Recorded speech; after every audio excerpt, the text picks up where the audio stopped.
The Lylat Wars loom just over the horizon again, and tensions are high. It's once again up to Team Star Fox to stop Andros' invasion. Initially, the people of Corneria were wary. Really? Another war with Venom? What is this, the fourth time? Fifth? Oh heavens, why do they look so realistic? But as the initial shock has settled down, most citizens have come around. This reporter has sat in the cockpit with Fox McCloud himself, tagging along with the team's mission to Meteo, and I believe that these 4 pilots really are the Lylat system's best hope. I'm Ron Burke, editor-in-chief for GamingTrend.com, doing voiceover work for Senior Editor David Flynn, and these are our hands-on impressions for the demo of Star Fox. I'll admit, I was also skeptical about the upcoming Star Fox game as well. The surprise direct announcing the game and giving tons of details on it left me disappointed. The more I thought about it though, the more I came around to the idea of the game. After the Super Mario Galaxy movie, kids are actually talking about Fox McCloud again, not just in the context of Smash Bros. Either.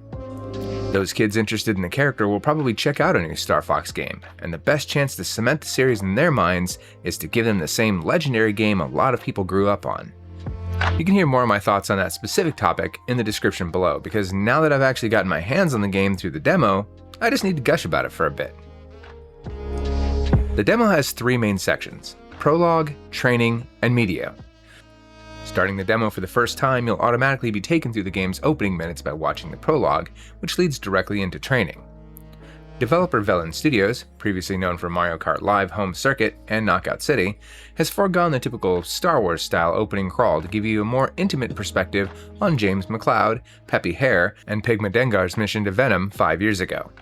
I'm immediately struck by how cinematic it all feels. I know, cinematic is a bit of a tired term in games these days, but it really works here. Dialogue and voice acting have moved from cheesy and campy in 64 to natural and serious, with a bit of cheese and camp still in there for good measure. Star Fox has never been super focused on story and characters, with even Assault and Command still squarely about their gameplay, but I, for one, have always wanted to go deeper into this space opera hidden just underneath the surface. It's been there for a while with manga like Farewell Beloved Falco, but it's never really been the center focus of one of the games before. The prologue is brief, but it still gives you more insight into the characters than previous interpretations.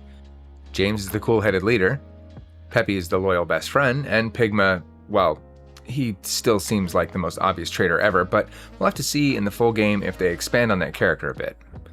Still, I really like what they're doing here, and it leads directly into the game's tutorial with some big but subtle changes to Fox's character right off the bat.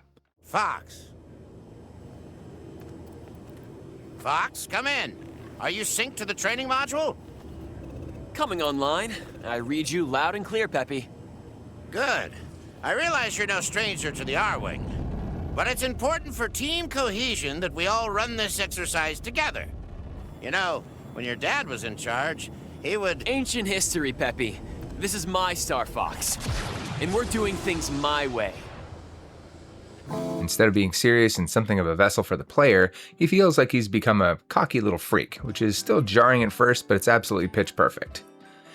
He's still avenging his father, yes, but he's also going to do it his own way and get that bag while he's still at it.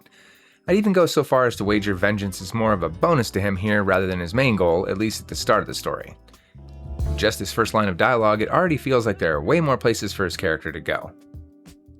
The tutorial continues to set up the characters while teaching you the controls. You'll come out of this not just knowing how to play, but also that Peppy is something of a worrier over Fox, and is trying to mentor the group to take things more seriously. You'll also learn that Slippy is more interested in tech and gadgets than actually piloting his R-Wing, and that Falco will take any risk if it means that he can one-up Fox. It shows you this through dialogue, but also through gameplay. At the end of training, when Falco ups the difficulty and disengages the safety protocols, Slippy is downed almost immediately, while Peppy lasts a little bit longer, and Falco's competing with you to the end. You can really feel the love and vision for the franchise Velan Studios has. They're not just remaking Star Fox 64, they're reinterpreting it, like putting new flair and extra details into a story you've told your friends 1,000 times. This trend continues into the demo's main attraction, the Meteo stage. Keep it tight. We're entering the asteroid field. To be honest, Meteo is far from my favorite in the original game, but it's probably the perfect way to show off the game here, with 2 exits to see. Before we get into the gameplay though, let's talk a little bit more about the story. You get more of all 3 characters here, further cementing their characterizations established in the tutorial. Slippy theorizes about how the tunnels formed in the big meteors, while Peppy warns that the whole system could look like this wasteland if the war keeps up. Falco gets the least amount of play here, but really that tells you more about him than any constant chatter could. The cutscenes after each exit are also filled with some wonderful detail, like Fox putting General Pepper on mute to hear some thoughts from his team, then goading him about the base on Ficina's real purpose. The warp exit also contextualizes your choice of either heading to Ficina or Katina, which is really cool.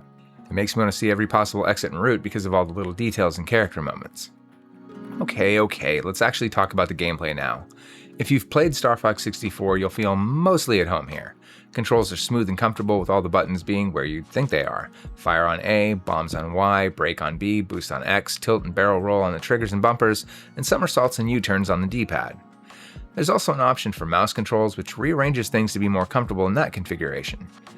This mode gives you quicker and more precise aiming, but here it feels weirder to have aim and movements intertwined. An option for Star Fox Zero-like aiming with or without mouse controls would have been nice, though once you get used to it, you can still get high scores on the mouse.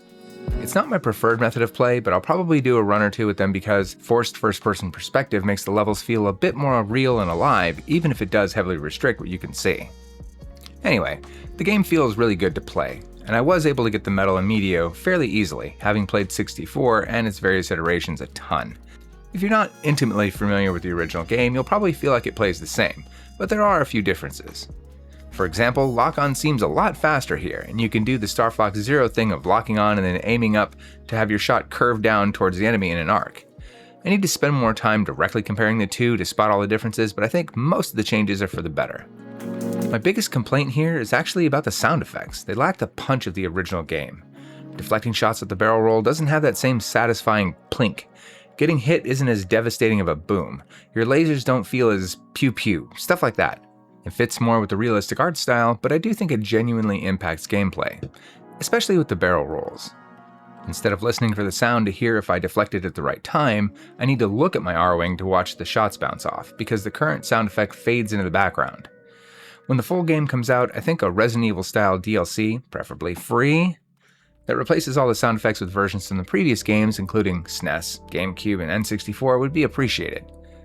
Speaking of DLC, I'd also love a survival or a roguelike mode that has you go through all the stages on one life with limited resources.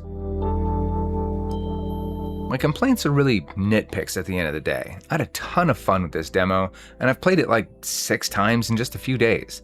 I cannot wait to play the full thing when it finally launches on June 25th, and you can bet I'll be playing it dozens of times to get all the high scores. I'm Ron Burke, Editor-in-Chief for GamingTrend.com, doing voiceover work for Senior Editor David Flynn. I hope you've enjoyed this brief look at the new Star Fox game. If you did, you'll find that little like button below. It looks like a little thumb. Maybe consider, pressing that. It helps the channel grow, and we'd appreciate it very much. If you enjoyed this a bunch, subscribe to hear when we do our next thing. We've got a ton of coverage from Summer Game Fest 2026 you don't want to miss. Thanks again for watching, stay safe out there, and we'll see you again on the next one.